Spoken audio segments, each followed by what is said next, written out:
Hey there, motivated programmers. Great to be hanging out with you guys again today. Hey, listen, today I want to cover the very thorny topic of what I would call getting back on the horse. So this is where you maybe started out, you've got a lot of energy, a lot of motivation, a lot of drive. This is it. I'm going to smash it. I'm going to kill this thing. I'm going to crush it. And then you get a few days in, you realized you have broken the chain that we talked about in the last episode. You haven't managed to create the habit triggers and get in the zone with things and get back on the horse of moving forward. And then maybe inside yourself you just feel a little bit defeated or whatever. Well, today's a warm and fuzzy kind of show where I want to just share around this whole theme of getting back on the horse. And I want to talk about something that's quite hot in the psychology sort of area at the moment, which is self-compassion. Now, we as developers live in an ecosystem, as we've talked about before, that is on the whole very negative and critical. It's like 1,000 judges with 1,000 gavels, always falling and judging everything that comes into our world, whether it's, oh, you're too into PHP and that's rubbish, or you're too into Mac, or you're too into Ruby, or you're into Windows, or, you know, just 1,000 gavels fall. It wouldn't matter what you're into. There's 1,000 people out there to judge you and tell you that you're doing the wrong thing. And if we're not careful, in fact, it's almost impossible to avoid. Pretty soon those gavels start to get inside our own head. And so we stop sharing stuff with others. Maybe we're far more reticent to take on stretch goals because we know that if we share this with other people, they're going to say, that's crap, that code's crap, my code's crap. And pretty soon we even start to adopt that sort of voice with my own work. I've seen people do presentations often at our user groups who'll say, oh, this is just crappy code, but I wanted to demonstrate it. And it's almost like a complete mindset that they can't get out of, you know. So this morning today I want to talk about self-compassion. You know, there's a whole bunch of things that my wife, who's a psychologist, went through with me around this topic that really surprised me, and I think they'll really surprise you. I wonder if you've ever said any of these things to yourself. If I don't criticize myself, I'll lose motivation.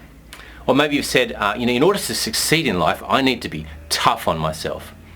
Or if I'm not tough on myself, others won't like me. They'll think, you know, I'll be seen as proud or whatever. Or I don't deserve to be kind to myself. I keep falling off. I don't deserve to be kind to myself. Or if I accept my flaws, I'll simply never change.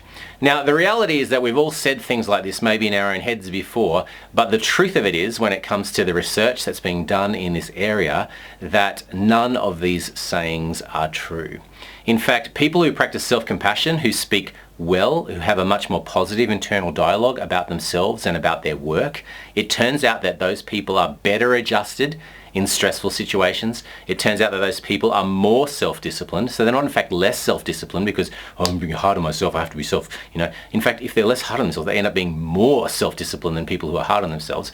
And it turns out that they're actually emotionally stronger and more resilient to failure than people who have all this negative internal dialogue about, I need to do this, I need to do this, gotta, teeth gritting, kind of driving themselves nuts, not good enough kind of mentality. So this morning, can I just say that there will be days when you fall off the horse, okay? There will be days. That's just the reality of being a human being in a modern world, that there are days that things won't work out for you. Other things will happen. Your life will sidetrack you. The universe will conspire against you to get this stuff done. And you'll feel like, well, this is just not happening for me. So here's the thing the best advice I can give you when you fall off the horse is simply just start again tomorrow. Just get back on the horse tomorrow. I remember I was trying to build a habit of running, and I had a friend who was a really hardcore runner, and he'd say, every time I meet him, he'd say, did you go running yesterday? And I'd say, no, I didn't go running yesterday, and I'd hang my head. And he said, don't hang your head, don't feel sad, just go running tomorrow. Just go running tomorrow. And can I say to you, like, don't hang your head, don't feel sad, don't think I'm a naughty boy or a naughty girl because I haven't done this. Get rid of all of that rubbish. Just go coding tomorrow. Just start your chain again tomorrow. That's totally fine, because here's the reality. You are turning the crank on a process. Every time you sit down, establish a habit, do the work, move it forward, you are turning the crank on a process that's producing your hobby project. And you can't do that every day for a month without something falling out the end of the factory line. So know for sure, every day when you sit down and turn that crank, you are one step closer to shipping this thing. You are one step closer to getting this done. You are one step closer to becoming a finisher in your life. So just get back on the horse today. Throw away that internal dialogue that says, you know, I have to be tough on myself to get forward, I have to be hard or no one will take me seriously, or, you know, this is crap code, you're crap code, that's crap code. Just get rid of all that stuff. Get rid of the negativity you have towards other platforms, other people, other technologies, and just get cracking on your own stuff and move it forward with a smile. All right? So that's your encouragement for today. If you're off the horse, just get back on the horse tomorrow. That's it. Just get back on the horse tomorrow. If you're really nervous, start right now. Just update your README right after this video and commit it, and you've started your chain.